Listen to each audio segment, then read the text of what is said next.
જૂનાગઢ તાલુકાના ડુંગરપુર ગામે બનેલા ખૂનના બનાવના આરોપીઓને ગણતરીના કલાકોમાં પકડી પાડતી જૂનાગઢની તાલુકા પોલીસ આ અંગે વધુ વિગત ડીવાયએસપી વી રવિરાજસિંહ પરમારે પત્રકારો સમક્ષ આપી હતી. જૂનાગઢ તાલુકા પોલીસ સ્ટેશન વિસ્તારમાં ખડિયા ગામ ખાતે એક ખૂનનો બનાવ બનવા પામેલ છે.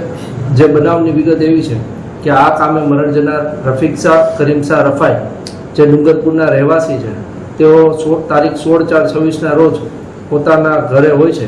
એ સમય દરમિયાન આ કામના આરોપીઓ મિલન સોલંકી અને અનિલ ગુજરાતી તેઓના ઘરે આવે છે અને તેઓને ધના મહારાજના આશ્રમ ખાતે આવવાનું જણાવે છે. આ સમય દરમિયાન બંને આરોપીઓ અને મરણ જનાર ધના મહારાજના આશ્રમ ખાતે હોય છે અને તે સમય દરમિયાન તેઓને શાબ્દિક બોલાચાલી થતા અને આવેશમાં આવીને મારામારી થતા મિલન સોલંકી અને અનિલ ગુજરાતી નામના આરોપીઓ ત્યાં બાજુમાં એક લોખંડનો સળિયો પડેલો હોય છે, તેના વડે આરોપીને માર મારે છે, જેમાં માથામાં એક વાર કરે છે, જેના કારણે તેઓને માથામાં ઈજા થાય છે.